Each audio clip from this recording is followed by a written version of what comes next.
Good day, ladies and gentlemen, and welcome to the fourth quarter 2019 Illumina earnings conference. At this time, all participants are in a listen-only mode. After the speaker's presentation, there will be a question-and-answer session. To ask a question during the session, you will need to press star 1 on your telephone. If you require any further assistance, please press star 0. As a reminder, this conference call may be recorded. I would now like to introduce your host for today's conference, Ms. Jackie Ross, Illumina Investor Relations. Good afternoon, everyone, and welcome to our earnings call for the 2019 fourth quarter and full year. During the call today, we will review the financial results released after the close of the market and offer commentary on our commercial activity, after which we will host a question and answer session. If you have not had a chance to review the earnings release, it can be found in the Investor Relations section of our website at illumina.com. Participating for Illumina today will be Francis deSouza, President and Chief Executive Officer, and Sam Samad, Chief Financial Officer. Francis will provide a brief update on the state of our business, and Sam will review our financial results. This call is being recorded, and the audio portion will be archived in the Investor section of our website. It is our intent that all forward-looking statements regarding our financial results and commercial activity made during today's call will be protected under the Private Securities Litigation Reform Act of 1995. Forward-looking statements are subject to risks and uncertainties. Actual events or results may differ materially from those projected or discussed. All forward-looking statements are based upon current available information, and Illumina assumes no obligation to update these statements.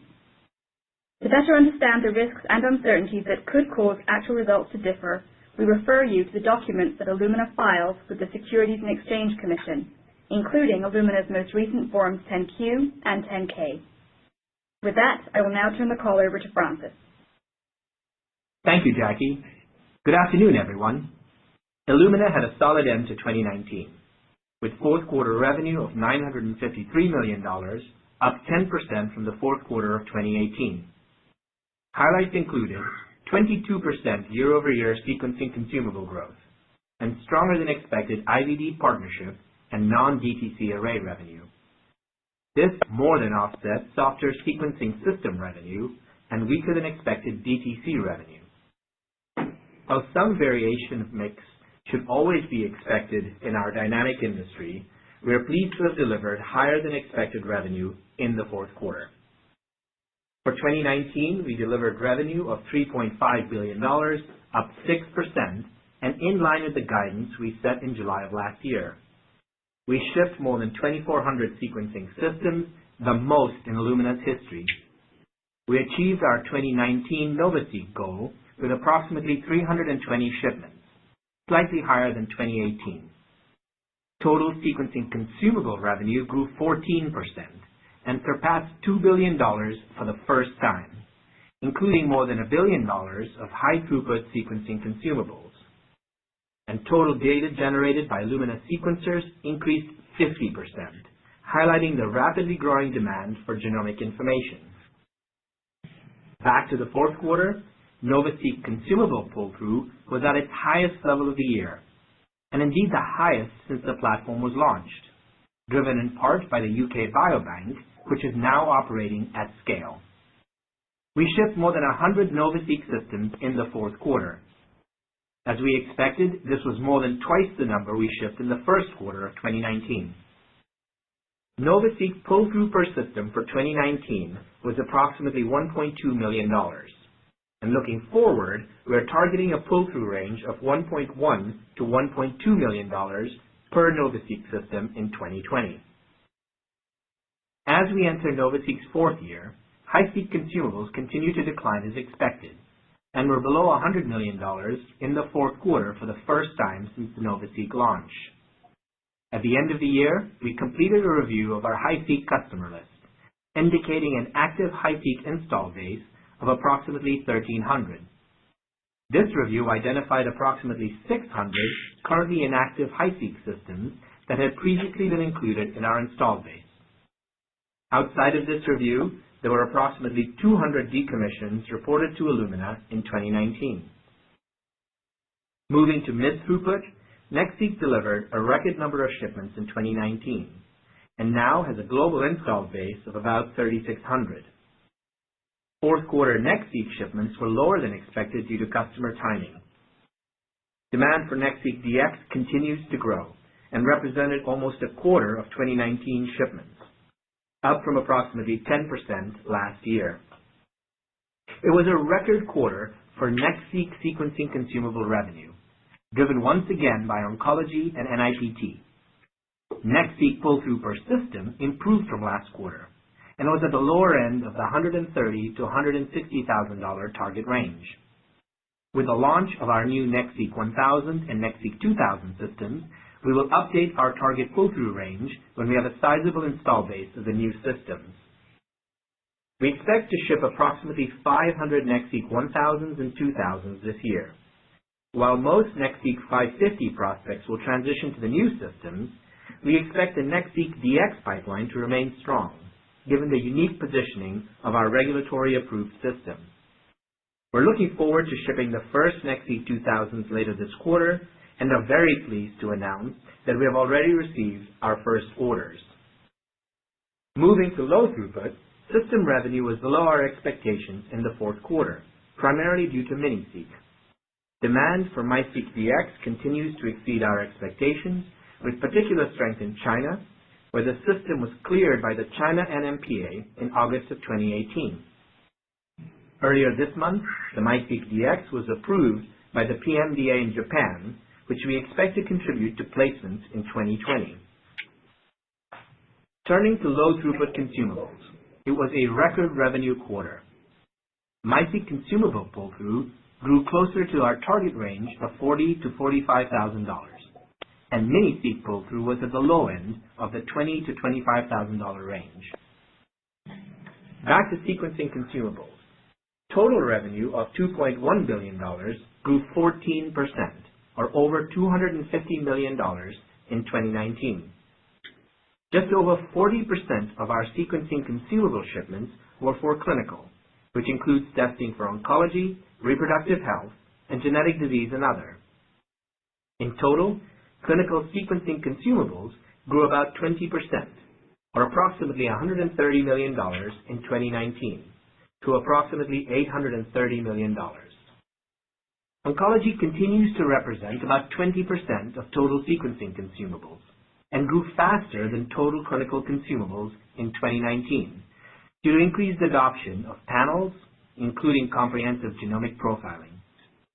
As more tests like Foundation 1 CDx and Garden 360 receive coverage as companion diagnostics, demand for Illumina sequencing continues to grow. Additionally, clinical trials like Garden's Lunar drive increased sequencing consumable utilization in oncology testing. Reproductive health once again represented a little more than 10% of sequencing consumables, primarily reflecting continued growth in NIPT due to broader coverage in EMEA, where our VeriSeq NIPT solution had 80% sample volume growth and growing adoption in China. Reproductive health continues to grow in the U.S. at a more modest rate compared to EMEA and China. Finally, within clinical, almost 10% of our sequencing consumable revenue is related to genetic disease testing, which grew slightly below the clinical average.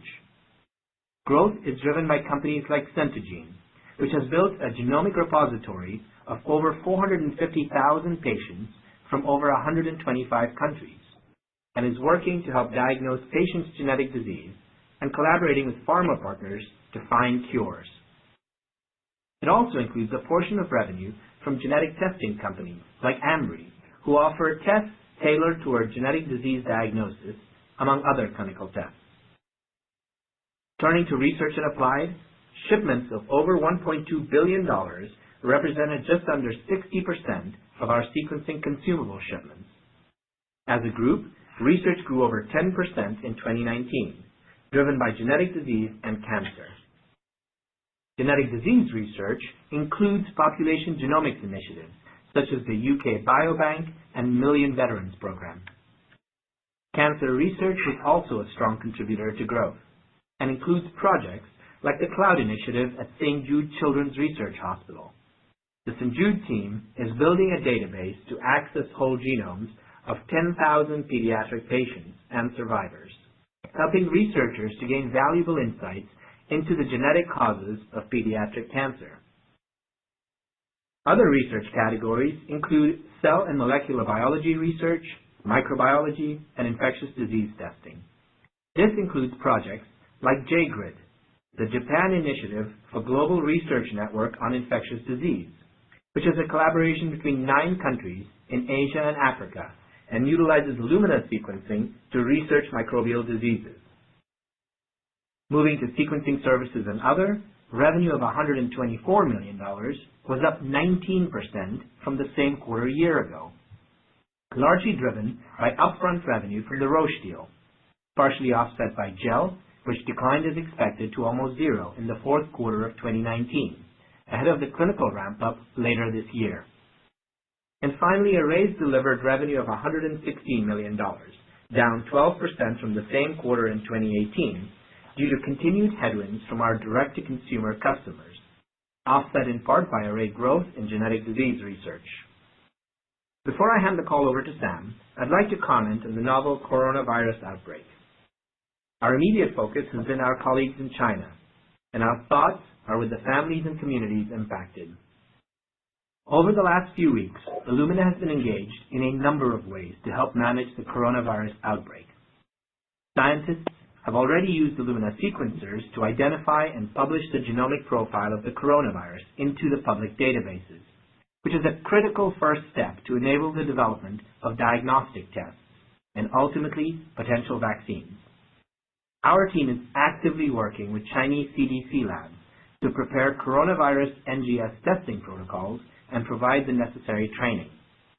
We're also working with our supply chain team to ensure that systems and consumables are delivered to labs working with novel coronavirus as quickly as possible. We plan to share these NGS testing protocols with customers to support the global infectious disease community as it mobilizes to address this threat.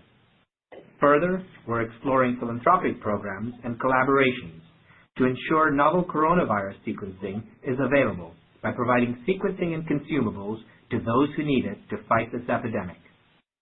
With that, I'll hand the call over to Sam. Thanks, Francis. As discussed, fourth quarter revenue grew 10% year over year to $953 million, driven by 14% growth in sequencing, offset by a 12% decline in microarrays. Total sequencing revenue of $837 million grew 14% from the fourth quarter of 2018 and represented 88% of total revenue compared to 85% in the same quarter last year. Sequencing consumable revenue of $572 million grew 22%, or over $100 million, compared to the fourth quarter of 2018, while sequencing system revenue was down slightly sequentially and down 12% compared to last year. With regards to sequencing systems, we are reviewing installed base counts to proactively identify the active systems. We have completed the work for HiSeq and are now reviewing NextSeq, MySeq, and MiniSeq. We will revise those installed bases in the next quarter or two as we complete the analysis. Importantly, this does not change the reported revenue in any way. However, we do expect system counts to decrease, while the pull-through per system will therefore increase. Sequencing service and other revenue of $124 million was down $14 million sequentially due to lower IVD licensing and milestone revenue and lower GEL volumes in the fourth quarter, but up 19% year over year. Fourth quarter results included an upfront payment associated with the recently announced Roche partnership. Arrays represented 12% of total revenue in the fourth quarter, compared to 15% in the fourth quarter of 2018 and to 16% in the fourth quarter of 2017. Array systems were up $2 million sequentially, but down $5 million from a particularly strong fourth quarter of 2018.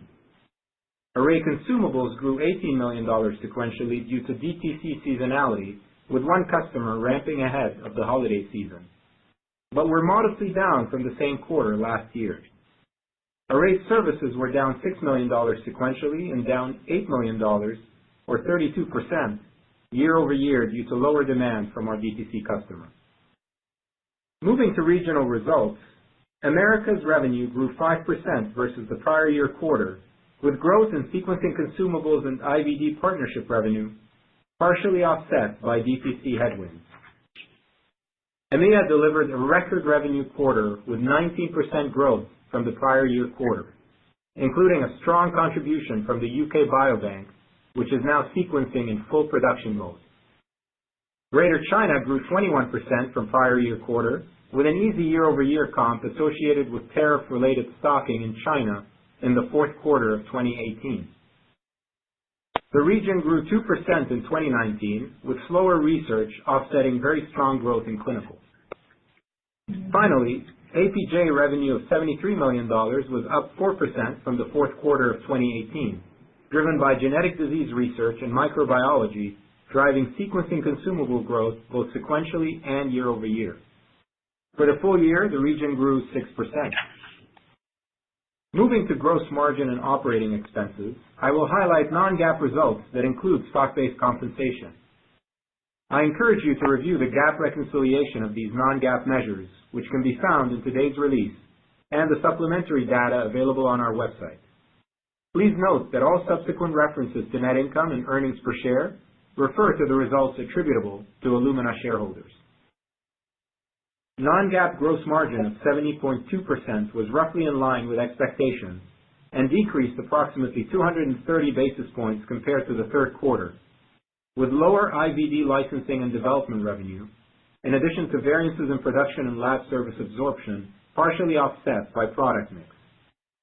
Year over year, fourth quarter non-GAAP gross margin increased over 100 basis points, primarily due to product mix and higher IVD licensing and development revenue, partially offset by lower DTC service volumes. Non-GAAP operating expenses of $372 million were up $42 million from the third quarter of 2019, largely reflecting the timing of OpEx spend weighted towards the end of the year and were better than expected. Non-GAAP operating margin was therefore 31%, down from 36.1% last quarter. The non-GAAP tax rate of 18.5% was up from last quarter and higher than expected due to income mix in various tax jurisdictions. For the fourth quarter of 2019, GAAP net income was $239 million, or $1.61 per diluted share, and non-GAAP net income was $252 million, or $1.70 per diluted share. Moving to cash flow and balance sheet items, cash flow from operations was $443 million, helped in part by a $58 million sequential decline in inventory. This is part of an initiative led by our operations and supply chain organizations to optimize our working capital. DSO of 55 days compared to 54 days last quarter. Fourth quarter capital expenditures were $57 million, and free cash flow was $386 million.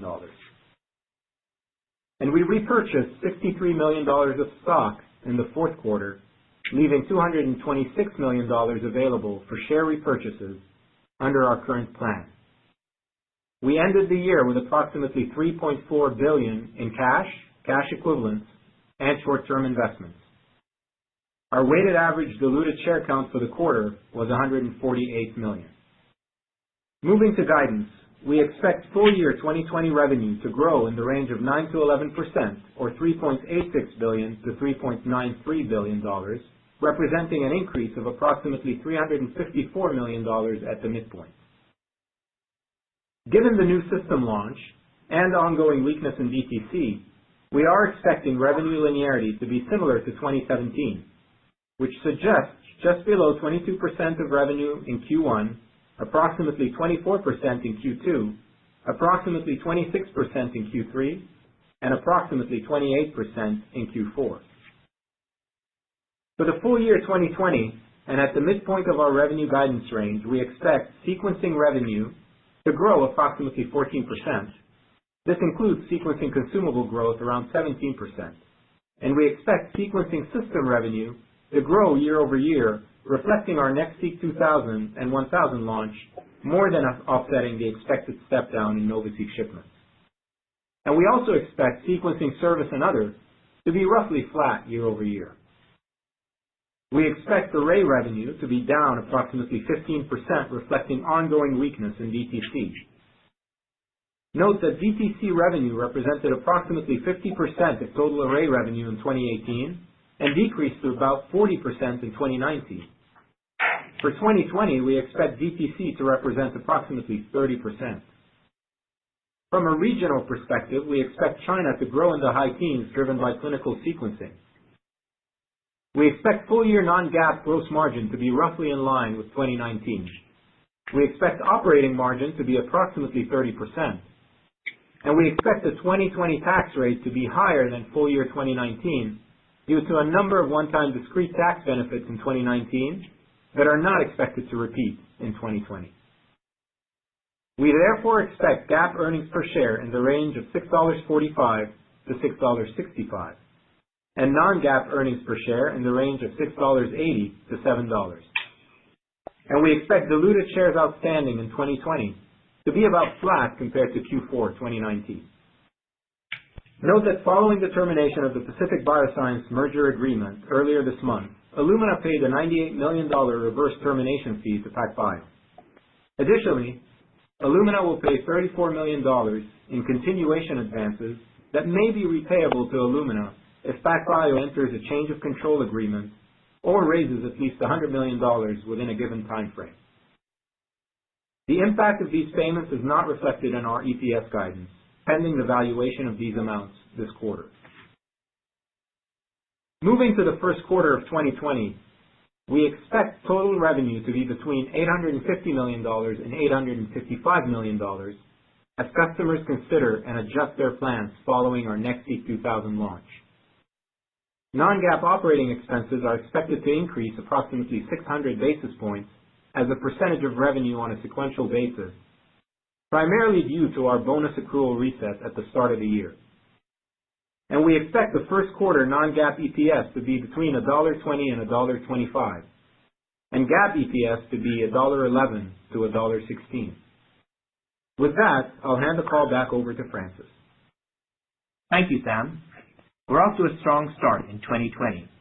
The UK Biobank is sequencing at scale, and we are contracted with GEL to provide sequencing services starting in the middle of the year, significantly strengthening our PopGen visibility relative to where we were a year ago. We launched our most innovative system to date with the NextSeq 1000 and 2000. The system offers the highest cluster density flow cell of any NGS system, driving down the cost per gigabase for mid-throughput users.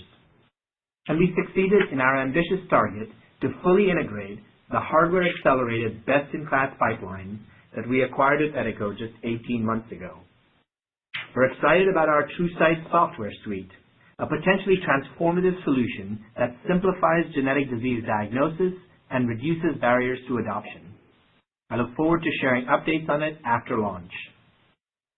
We continue to extend our clinical portfolio, and both TSO 500 and TruSight NIPT are progressing through regulatory. And we're expanding our capabilities through partnerships with the world's leading clinical companies, including QIAGEN, Roche, and Adaptive, to deliver the most compelling IVD menu available on our clinical-grade sequencing systems. As our customers discover more biological insights by sequencing at greater depths and volumes across new and emerging applications, the growing clinical utility of genomic information is becoming increasingly clear. This, coupled with growing community awareness and physician adoption, will enable more patients to benefit from the promise of genomics. With that, I'll invite the operator to start the Q&A. Thank you. As a reminder, to ask a question, you will need to press star one on your telephone. To withdraw your question, press the pound or hash key. Please stand by while we compile the Q&A roster. Your first question comes from the line of Tycho Peterson with J.P. Morgan. Your line is open. Hey, thanks. I'll try to ask just a couple quick ones up front. On the fourth quarter, can you quantify the Roche milestone? It looks like the partnership fee stepped up $15 to $20 million. So was that all Roche in the fourth quarter? And then looking ahead on instruments, coming off 4Q where you were light on instrument revenues, are you doing anything different in terms of NovaSeq, pricing to try to catalyze the remainder of the HiSeq upgrade cycle? It looked like NovaSeq ASPs did decline a bit in the fourth quarter. So that's the first question. And then on NextSeq, just curious, as you think about that, is it an upgrade cycle to the installed base or market expansive as those two new systems get rolled out into the market? Thanks. Yeah, thanks, Tycho. So this is Sam. On the Roche milestone, we didn't quantify that. It did come in better than expected. So the sequencing and other line came in better than expected in Q4. I would say approximately $20 million or so better than expected in terms of sequencing and other. But we didn't quantify exactly how much of that was Roche. You can think about it as IVD revenues that we had in Q4, that the majority of which was driven by Roche. With regards to your second question, so I'll take that one and then Francis can comment on NextSeq. With regards to your second question around the ASP on NovaSeq, it's not that we're doing anything special around reducing the ASP or giving or reducing the price or giving any discounts to customers. This is natural and driven by multi-unit orders that we have across 2019 as well. You can look at it as the UK Biobank, a number of placements that we had with the UK Biobank that usually have a lower ASP. We've had some NovaSeq placements in emerging markets, which also have a lower ASP. So it's natural dynamics there when you place multi-unit orders with some of our customers, but nothing specific on lowering the price across the board. Thanks, Sam. Hi, Tycho. In terms of the NextSeq 1000 and 2000 target base that we're going after, we're really focusing, as you pointed out, this to be an upgrade cycle for customers of the NextSeq 550 today. That's where we expect the bulk of the demand to come from for the NextSeq 2000 that launches this quarter and then the 1000 that launches later in the year. We also expect a smaller bolus of orders to come from some MiSeq customers. We highlighted a couple of quarters ago that we expect that we're starting to see MiSeq customers that are migrating up and buying bigger instruments. We expect those customers to be looking at the NextSeq 1000 and 2000. And so that's where we expect the bulk of the customers to come from. There's a chance that there might be a small number of HiSeq customers that look at the NextSeq 2000, but that's likely to be a very small number. Your next question comes from the line of Dan Brennan with UBS. Your line is open. Great. Thanks for taking the question. So I just wanted to get a little more color on kind of NovaSeq. Just I know you're talking about placements being down in 2020. Can you give us some help on how much of the install base you expect to kind of have upgraded by the end of the year and kind of any more color on the level of it being down? And then secondly, just related to HiSeq consumables, since you are kind of giving more granularity there, what's kind of baked in within your consumable guides for HiSeq consumables in 2020? All right. So if we look at the NovaSeq upgrade cycle, so here's how the numbers are playing out. We believe that under half of the HiSeq X customer base has started the NovaSeq transition, and so we still have over half of that install base to go. That's going to play out between now and 2024 when we end of life the HiSeqs. And so, that's the numbers we expect to happen. In terms of the number of NovaSeqs, last year was a very strong year in terms of NovaSeq placements, which is something we're really excited about, especially given that it's the third year of the NovaSeq upgrade cycle. We expect that number to come down this year quite naturally, and we expect that to play out similarly over the next couple of years. And with regards to HiSeq, Dan, we're not giving specific information on the level of consumables or what to expect even in terms of pull-through. We've backed away from giving pull-through ranges on HiSeq and total consumables. What we've mentioned for Q4, as you heard on the prepared remarks, was that consumables for HiSeq were less than $100 million in the quarter. They continue to come down. Obviously, the expectation, I think intuitively, as you would expect in 2020, that HiSeq consumables will continue to come down. So, but we haven't given specifics on what that dollar number is. Your next question comes from the line of Steve Beuchaw with Wolfe Research. Your line is open. Hi, good afternoon, and thanks for the time here.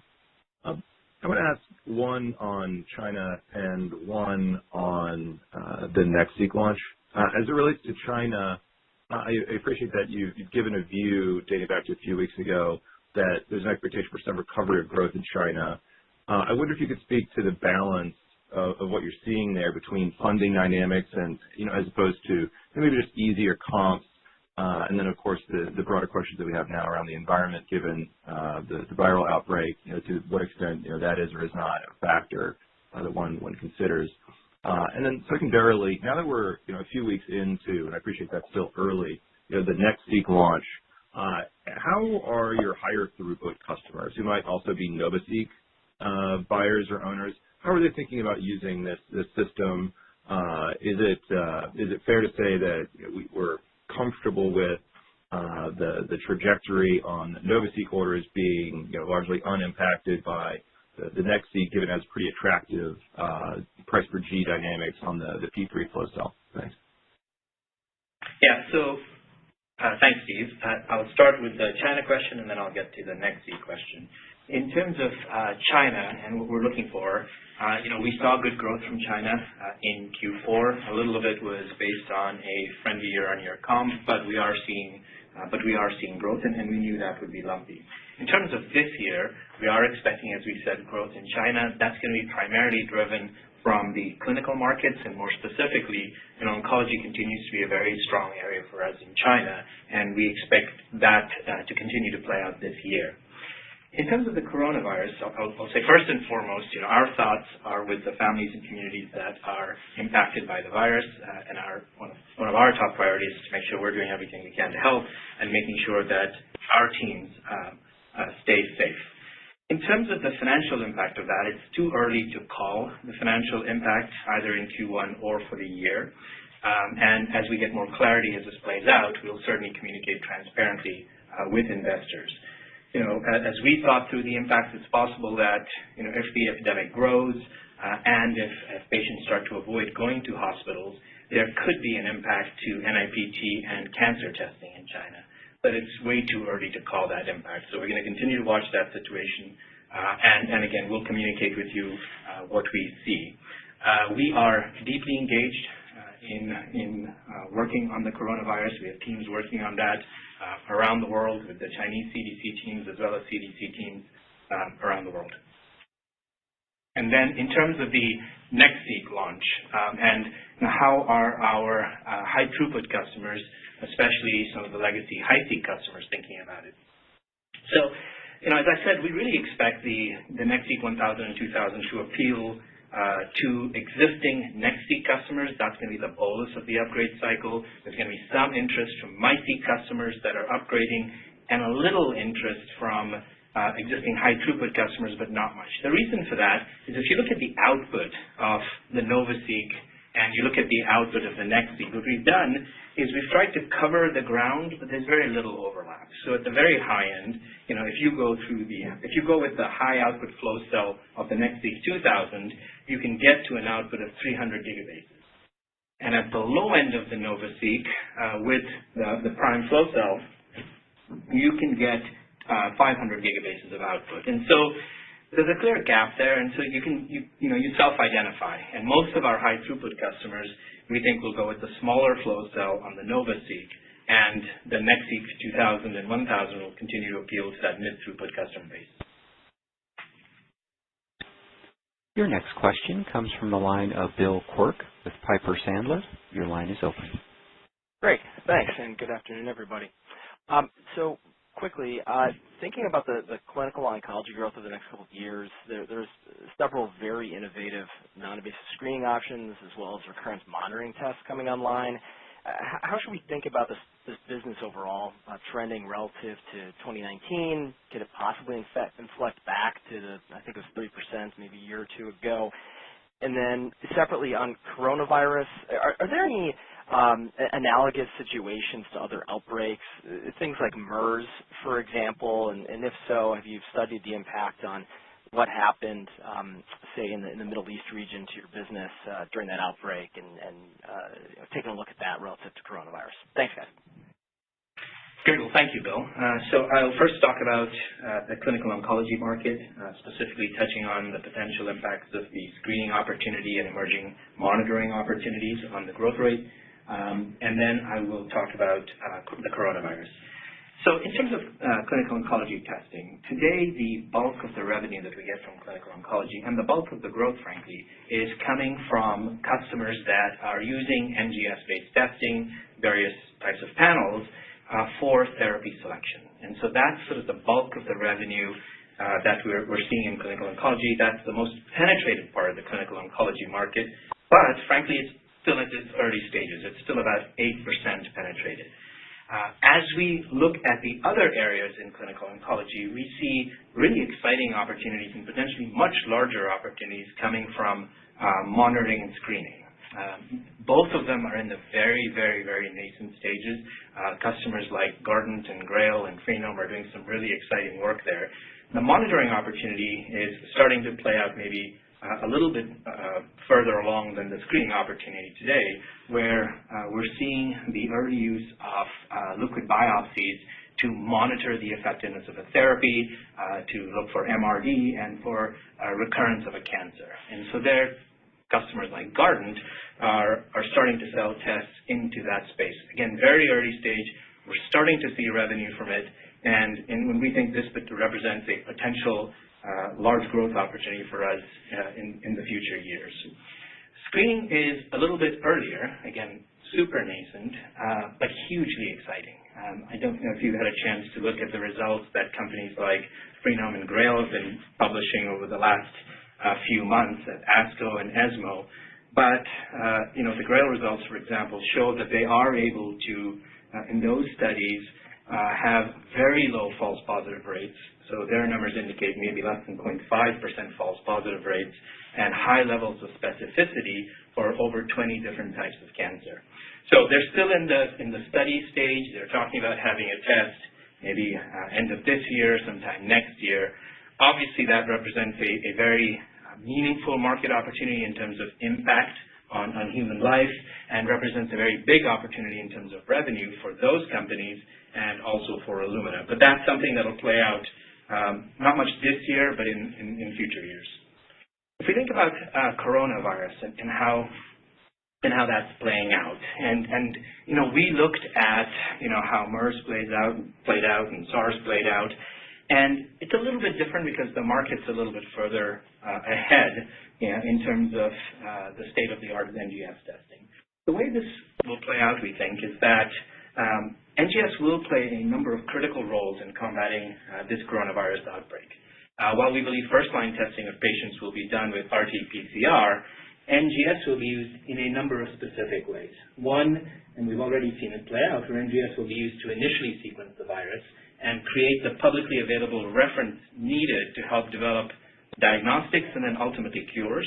So we started to see that play out already with coronavirus, and we saw that previously with SARS. NGS will also be used to confirm the strain in patients. It will be used for detecting novel mutations in the viral genome. We saw that in other outbreaks, not just MERS and SARS, but we saw that with Ebola. And then also it will be used for epidemiological surveillance, which will be very important in terms of tracking this outbreak. And then finally, we expect NGS to also be used as last resort testing for patients with inconclusive tests. So, for example, when a patient presents with suspicious symptoms, but the RT-PCR tests are negative for coronaviruses, and also for other viruses with similar symptoms like influenza, then we expect an NGS test to be used. And that's our point of view based on what we've seen with previous outbreaks. As I said earlier, our teams around the world are currently engaged and have been working, for example, in China with the CDC team since December, and we're working with CDC teams around the world now. We're also engaged with philanthropic organizations and collaborations to make sure that NGS testing is available globally to monitor this outbreak. And Bill, maybe to emphasize a couple of data points on the clinical business and oncology as well, back to your initial question. So for 2019, per our comments earlier, our sequencing consumables in terms of clinical grew by approximately 20%, and oncology, in terms of oncology, sequencing consumables grew above that, so over 20%. And when we look at also our top customers in oncology, they grew also above that average, above the oncology average. So just some data points around oncology and clinical growth. Your next question comes from the line of Derek DeBruin with Bank of America. Your line is open. Hi, good afternoon. Hey, a couple of questions. The first one, can you talk a little bit more about the HiSeq decommissions? I'm sort of surprised by the number, and just sort of talk about the labs that are not using it. Are those customers now outsourcing more? Or did they buy NextSeq or something else? And that sort of like bleeds into the next question, which is, surprised to see that the NovaSeq consumable guide for 2020 was about 1.1 to 1.2 million per box. So I'm just wondering, if your HiSeq customers and those instruments are coming down, I'm just surprised why that NovaSeq number isn't higher than it is. All right. So thank you, Derek. Let me start with the HiSeq decommissioning number. So, that's the result of a focus we are putting on getting closer to our customers, getting more visibility into how our customers are using the instruments. And so we spent some time really looking through the instruments to see which instruments are active, which instruments are not active. So that's a new model for us, understanding what instruments are being used out in the field. So the total number, 800, isn't what got decommissioned last year. So that's about 200. The total number is sort of a catch-up to say, okay, of all the instruments we have out in the field, how are they being used? Which ones are being used a lot? Which ones are being used less? And what we came down to is about 800 that we feel are largely inactive. It doesn't change anything in terms of the revenue we're getting from HiSeq or consumables. What it does mean is that there are fewer active instruments in the field, and the ones that our customers are using actually are being utilized more than the previous model had estimated, and that the pull-through per instrument at those labs is actually higher than the old model had estimated. So those customers aren't doing anything different. They aren't outsourcing more. They still have both the active and inactive instruments, but when we looked at it, they were using some instruments more. And so that's the dynamic of how it plays out. In terms of your second question, Derek, with regards to NovaSeq, so yes, our guide for 2020 is 1.1 million to 1.2 million pull-through per instrument. We're very pleased in 2019 with the performance that we've seen in terms of the pull-through on NovaSeq. As we mentioned, it was 1.2 million for the year. It was a record quarter in Q4. Our expectation now in the fourth year of launch in 2020 is that as we start seeing some of those lower throughput customers convert and move over, and even newer customers that are using NovaSeq with the S Prime and the S1 flow cell, that you will start to see lower throughput from those customers impacting the average. That's natural in the fourth year of launch for the instrument. But that's the driver for the 1.1 to 1.2 million pull-through guide. In addition to, as Sam pointed out, some of the smaller customers we expect to come online this year, and part of the reason for the guide we gave, there will be an offsetting influence happening as you see some of these large PopGen customers continue to sequence, like the UK Biobank that's really running at full force, as well as NHS commissioning coming online, and so that'll be the offsetting factor that'll play out this year. Your next question comes from the line of Dan Arias with Stifel. Your line is open. Afternoon, guys. Thanks for the questions. Apologies for a little bit of a cold here. But Francis, on the NextSeq, can you just talk to the rationale for the launch of the 1,000 unit in the context of just thinking back to the Nova 6,000 and 5,000? Back then, it seemed like customers that upgraded really wanted the higher capacity option and to not have to wait around to acquire it. So I guess I'm curious about the way in which you see this being different. And then maybe relatedly, anything more specific you can say to the P3 flow cell launch later this year in terms of timing. I'm curious about how much we should expect demand for that configuration to be captured in 2020. Thanks. Sure, and I hope your cold gets better soon. Thanks. I will answer the NextSeq question first. So why do the 1,000 if we expect the majority of customers to buy the 2,000? And then I'll talk about P3. So the strategy of having the higher and lower end instrument is one that we've used many, many times. So you pointed out with the NovaSeq 5000, 6000, we have the HiSeq 3000, 4000, we have the HiSeq 2000, 2500. And what this allows our sales teams to do is it allows us to start the conversation with customers at a lower price point.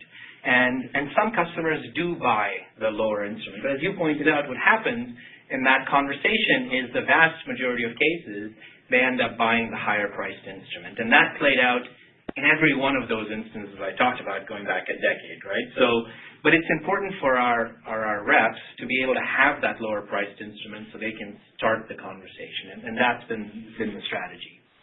In terms of the P3 flow cell, the way we expect this to play out is that the customers for the first, couple of full quarters of NextSeq 2000 are going to be excited about the fact that they can buy a flow cell whose output is comparable to today's NextSeq. So they can they can compare the new machine on an equivalent output using equivalent workflows from the old machine to the new machine.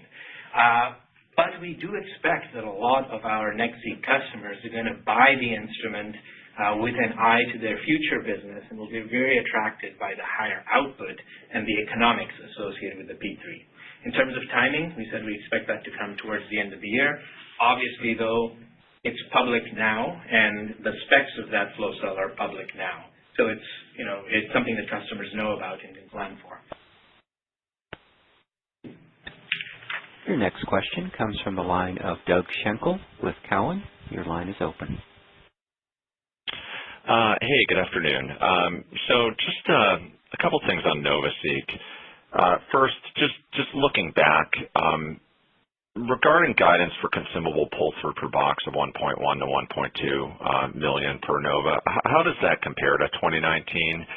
And I guess is the reduction in HiSeq consumable revenue below $100 million, which is a little bit below where I think you guys have been tracking the last few quarters. I'm just wondering if that's indicative of larger programs on HiSeq X's being largely completed at this point, and some of those large customers with those projects now increasingly moving over to Novas. So those are the looking back topics I'd like to cover. And then looking ahead, is the assumption that NovaSeq placements are lower in 2020 versus 2019 a function of trying to hedge for the potential that there's some Nova cannibalization, a function of reducing the number of HiSeqs that are out there to replace, so maybe having a little bit more visibility on what the replacement outlook is, a function of being in year 4 of the rollout, or maybe just a little bit of all of the above? And finally, is there anything structural that would prevent you from implementing the blue-green chemistry on a higher-end platform like NovaSeq or actually on a NovaSeq in the future? Thank you. Hey, thanks, Doug, for the question. So I'll start with the first one, and I'll transition to Francis for the second and third. With regards to NovaSeq, so for the full year 2019, we communicated that pull-through is 1.2 million. Per instrument, and going forward, we expect it to be in 2020, 1.1 to 1.2 million. So essentially, the high end of the range is equivalent to what we saw in 2019. And with regards to your question on HiSeq, I think it's exactly right. As we get deeper into this upgrade cycle, as we get deeper into the cycle where customers are transitioning from HiSeq to NovaSeq, as some of this work transitions over and completes on HiSeq and moves over to the new instrument, you do expect to see consumables come down on HiSeq, which is what we've indicated, is that we expect in 2020 to continue to see HiSeq consumables come down, and obviously NovaSeq consumables to increase. And then, Doug, you asked about a couple of other things. One, in terms of NovaSeq placements, why are we expecting that to be lower this year, given that we've had 2 back-to-back very strong years of NovaSeq placements? Is it being influenced, you asked, by NextSeq and cannibalization there? And then you asked, is there a structural reason or any structural reason why the blue-green chemistry couldn't in the future be implemented on NovaSeq? So in terms of NovaSeq placements, as we looked at this year, the work we see to be done this year in terms of the NovaSeq upgrade cycle is to really go after the smaller core labs, right? So that's the upgrade cycle that got activated last year with S Prime, with S1s, and S2's new pricing. And so as we look at the pipeline this year, we expect it to be a lot more full of the onesies, twosies with the small core labs. And so that's the dynamic we expect to be playing out in our customer base and in our sales teams. And so that will result in a total number that's smaller than some of the big, multi-unit purchases you saw last year in Q3, Q4 with customers like the UK Biobank, for example. So instead of doing 10-unit placements, we expect more deals to be 1 to 2 units. And that's, frankly, the biggest driver in terms of the placement number being down this year compared to last year. We don't expect much cannibalization between the NextSeq and the NovaSeq. They target very different price points, both in terms of capital, but also in terms of cost per G. And there's no overlap in terms of the output. And so when you add those three variables together, it's very easy for customers to self-select. If you have the sample volume to allow you to go purchase a NovaSeq, you will always do that because you get superior economics. And even with the new NextSeq 2000 running the P3 flow cell, you still get superior economics on the NovaSeq if you have the sample volume. And if you don't have the sample volume, it'll never cost in for you to go to a NovaSeq. And so there's very little overlap in terms of the segments they're targeting. So there may be some, but we don't expect much. And then your question about structural reason why we can't use the blue-green chemistry, NovaSeq, but frankly anywhere. And the answer is there isn't any. We view that as a core architectural component in our toolkit now, as we do other elements of things you saw in NovaSeq. For example, the hardware acceleration toolkit that we built into NextSeq 1000 and 2000 based on the Edico technology. That's also another core architectural component, and there's no reason why that can't show up in any of our future instruments, both up and down the portfolio. What will decide whether it does show up, frankly, is the design point for the next instrument we put out, and if we have something better in the toolkit. And that's always sort of an active debate internally. So at any given point, we'll pick the best components we have, the design point we're going. But there's absolutely no structural reason, as you point out, why those components couldn't show up in a future version of a high-throughput instrument or a lower-throughput instrument. Your next question comes from the line of Puneet Souda with SVB Leerink. Your line is open. Yeah, hi, Francis. Thanks. So my first question is, I was hoping to get a better view into the NHS clinical ramp and the level of visibility you have there. You made comments around clinical samples ramping in second half this year. This is one of the largest projects, if not the largest. I appreciate that you were expecting 300 to 500,000 patients sequenced by 2025 target. But how do we bridge that to the 5 million potential genomes that NHS had laid out earlier? And what should we expect in the second half this year? And on NextSeq, I completely get your comments around 2000 uptake. Our checks are suggesting the same among academic customers, smaller labs. But I just wanted to understand, in terms of those that have diagnostic instruments or instruments in diagnostic settings, NextSeq and MySeq, what's your expectation for those customers to upgrade, given the new chemistry, given that these instruments are validated and some of them are using NextSeq DX? Any thoughts on NextSeq 2000 DX? Appreciate it. Thank you. Sure. Thank you, Puneet. So I got three questions. One is give you an update on the NHS ramp and how that's looking for the back half of the year, and then also comment on how to bridge the fact that we've talked about 300,000 to 500,000 samples, whereas you have Secretary Hancock talking about 5 million genomes being done. So bridge that. You also asked about NextSeq and that upgrade cycle, especially talking about the DX instruments and whether the DX customers for NextSeq will be part of this upgrade cycle. So in terms of the NHS, we are happy with how things are progressing, frankly. Since over the last few months, we've given you the update announced at JP Morgan that we have signed a contract with GEL to provide the lab testing services, the genomic lab testing services for the NHS. Our teams are deeply engaged. We hosted the leadership here in California to review plans going forward. So As of now, we feel very good about how things are tracking in terms of the ramp for the NHS, and we expect to see that sort of mid-year going forward. The first phase is the 300,000 scaling up to 500,000 genomes to be sequenced, and we've done a bottoms-up analysis with that team on how you get there. And what we've said publicly is that,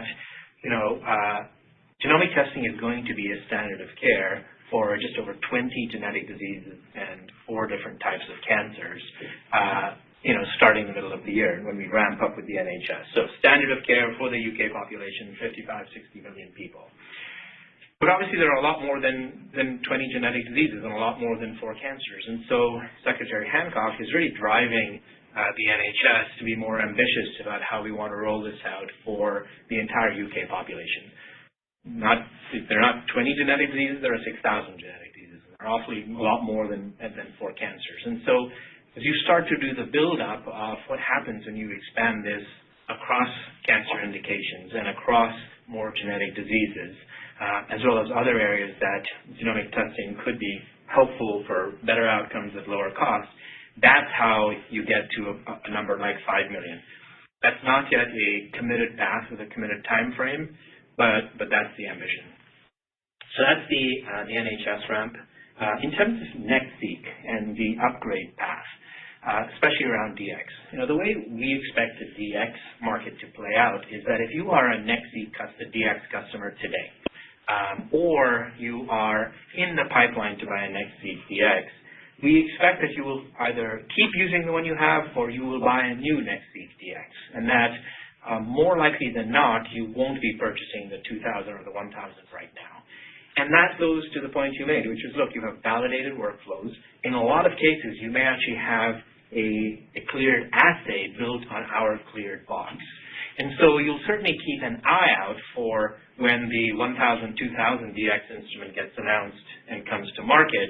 But for the foreseeable future, your capacity adds will be DX boxes, NextSeq DX boxes. And so we don't expect those customers to be driving the pipeline for NextSeq 1000 and 2000 right now. Your next question comes from the line of Patrick Donnelly with Citi. Your line is open. Thanks, guys. Sam, maybe just on the guidance linearity you talked about, maybe just a bit more color there. 1Q obviously came kind of well below where the street was, only looking for 1% of growth on the revenue side, EPS, a pretty big year-over-year decline. So can you just talk through that a bit more? And then on top of that, on the guidance side, just the full year visibility into some of the PopSeq revenues, timing of some of those initiatives that have yet to start. Obviously, in 2019, we saw some push-outs. Let me just talk to the confidence level in the numbers, particularly that 200,000 from UK Biobank. How much can we see that shift, either upside or downside from that number? Thanks. Sure. When we think about Q1, and thanks for the question, by the way, Patrick. When we think about the Q1 number, first of all, as we look across Q1, but also across all of 2020, this is not unlike other years where we've had instrument launches. So going back to 2017, I know NovaSeq is a different instrument, but the linearity is very similar to what we saw in 2017.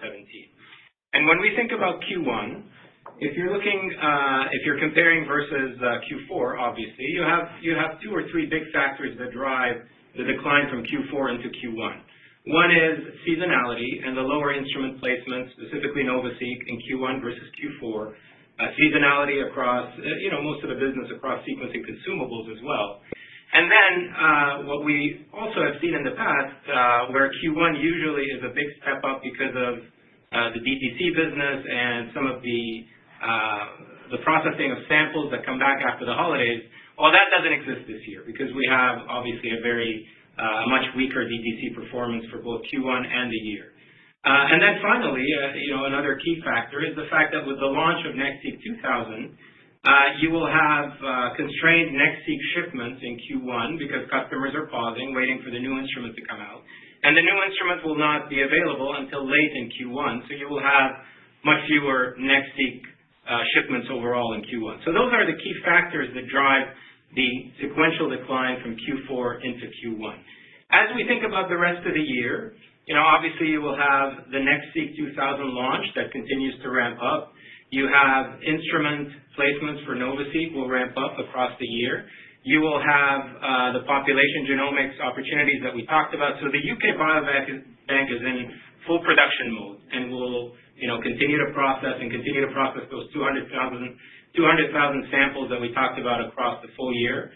But then you have also the expectations that we shared at JP Morgan around all of us starting in the middle of the year. The NHS commissioning with GEL starting in the middle of the year. So we have obviously confidence with the ramp that we expect over the course of 2020. But Q1 is constrained for the reasons that I mentioned. And obviously the NextSeq 2000 launch plays a big part in that. But it's not unlike other launch years that we've had before. Your next question comes from the line of Dan Leonard with Wells Fargo. Your line is open. Thank you. Just wanted to circle back on those PopSeq expectations. So Sam or Francis, how comprehensive is that disclosure? Meaning the three programs you flagged, the UK Biobank, All of Us, and NHS. Are those the three you've gotten permission to offer some disclosure, and there could be other ones that are material coming into the fold in 2020, or are those really the three that are going to drive numbers in 2020? Maybe I'll start, and Francis can chime in as well. So this is not about what we have permission to disclose. This is about we want to make sure we focus on the key PopGen projects, and those three are the key PopGen projects that we talked about last year, and we wanted to talk about this year and provide very specific visibility to them. So UK Biobank, which has started and will continue to process across all of 2020. All of Us, which was big talking point in 2019, and we wanted to, give clarity as to when we expect that to start and the number of samples associated with it. And obviously the NHS commissioning project, which was also a talking point last year, and now we're pleased to say that we have this agreement with GEL and the NHS, and that's going to start as well. And the UK Biobank has started too. There are others, population genomics initiatives within our 2020 financials. We will not be specifically talking about those. Those are part of our business. Some of those have started in 2019. Some of them we expect to start in 2020. But we really wanted to focus on the three key material ones. Thank you. Your final question comes from the line of Jack Meehan with Barclays. Your line is open. Thank you. Good afternoon.